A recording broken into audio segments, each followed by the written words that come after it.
وہ ایک پیر صاحب تھے، میں نام نہیں لیتا، وہ کہتے تھے یہ دولت بڑی بری چیز ہے، تو وہ اس کو ہاتھ نہیں لگاتے تھے، کہتے میں نے دولت کو ہاتھ نہیں لگانا۔ انہوں نے چھوٹی سی ایک چمٹی رکھی ہوئی تھی، چمٹا نہیں ہوتا جس طرح،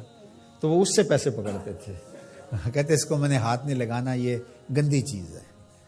حالانکہ اس کی گندگی تو اس کا لالچ ہے، اور وہ تو صاحب تمہارے سینے کے اندر موجود ہے، چاہے چمٹے سے پکڑو چاہے ہاتھ سے پکڑو، بات تو ایک ہی ہے۔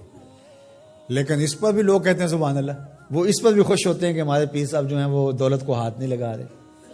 تو یہاں تو لوگوں کا جب یہ ذہنی لیول ہوگا تو پھر ظاہر ہے یہ ڈرامے چلتے رہیں گے اور یہ چیزیں جو ہیں وہ جاری رہیں گی۔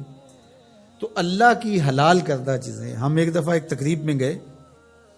تو بعد میں کھانا لگا، تو صاحب خانہ نے اپنی بساط کے مطابق کھانا رکھا، تو ایک صاحب تھے وہ اپنے آپ کو صوفی کہتے تھے، تو وہ کہنے لگے کہ آپ کے گھر میں کوئی لسی ہے، تو وہ ظاہر میں کہنے لگے کہ نہیں، تو کہتے چلو سادہ سادہ پانی لے آؤ، تو وہ پانی لے آئے، کہتے ہیں اب وہ سرخ مرچیں تھوڑی سی لے آئیں، وہ سرخ مرچیں لے آیا، تو اس کے اندر گھول کر کے تو وہ روٹی کو ڈبو کے کھا رہے تھے۔ میرے ساتھ 3-4 طالب علم تھے، تو میں نے ان کو آنکھ سے اشارہ کیا کہ یہ چاہ رہے ہیں کہ پوچھیں کہ حضرت یہ کیا ہے،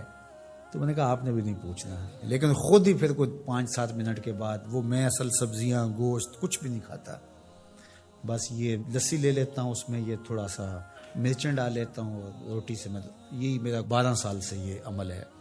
تو نہ پھر لسی ملے تو پھر اس طرح پانی میں۔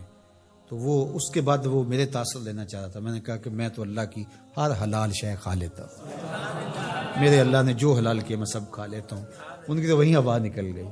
تو یہ کس نے آپ کو حق دیا ہے کہ اللہ کی حلال کردہ چیزوں کو حرام؟ اگر آپ کی طبیعت نہیں مانتی یا آپ کی قسمت ایسی سڑی ہے کہ طیب اور پاکیزہ کھانے سامنے موجود ہیں اور آپ نے جو ہے وہ مرچیں ہی کھانی ہیں تو کھائیں، آپ اس کو تصوف سمجھتے ہوں گے، ہم اس کو آپ کے لیے اللہ کی طرف سے سزا سمجھتے ہیں۔ تو یہ خود ساختہ چیزیں ہیں، تو اللہ نے کیا فرمایا؟ اے ایمان والو، جو حلال اور طیب چیزیں ہیں، جو اللہ نے تمہارے لیے حلال کی ہیں، جو اللہ نے تمہارے لیے پاکیزہ چیزیں پیدا کی ہیں، ان کو کھاؤ۔ اللہ اکبر۔ تو جس طرح شریعت اسلامیہ نے اس بات پر ممانعت کی ہے کہ کسی کو حق نہیں پہنچتا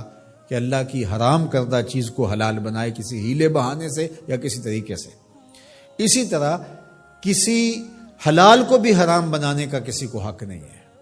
کہ جس چیز کو اللہ نے حلال رکھا ہوا ہے، پاکیزہ بنایا ہوا ہے، اس کو اپنے اوپر حرام کر دے۔ یہ شیطان کی پیروی ہے کہ خود کہنا کہ میں اس کو اپنے اوپر حرام کر لیا۔ تم کون ہوتے ہو اپنے اوپر حرام کرنے والے جب تمہارے خالق نے تمہارے اوپر حرام نہیں کیا ہے؟ ہاں، اگر کسی چیز کی طرف مزاج کسی کا نہیں ملتا، اور وہ بہت ساری سبزیاں ہیں، بعض اوقات ماں کو شام کو مسئلہ ہوتا ہے کھانا پکائیں تو میرا یہ بچہ یہ چیز نہیں کھاتا شوق سے اور فلاں بچہ یہ نہیں کھاتا، تو وہ ایک الگ چیز ہے، وہ انسان کی رغبت طبعی کسی چیز کی طرف ہونا نہ ہونا، یہ کسی کا مزاج ہے، اور اس مزاج کے بارے میں کسی کو زور بھی نہیں دیا جا سکتا، لیکن اس کو حرمت کے درجے پہ لے آنا، اس کو اس لیے استعمال نہ کرنا میں نے حرام کر رکھا ہے اپنے اوپر، تو یہ درست نہیں ہے۔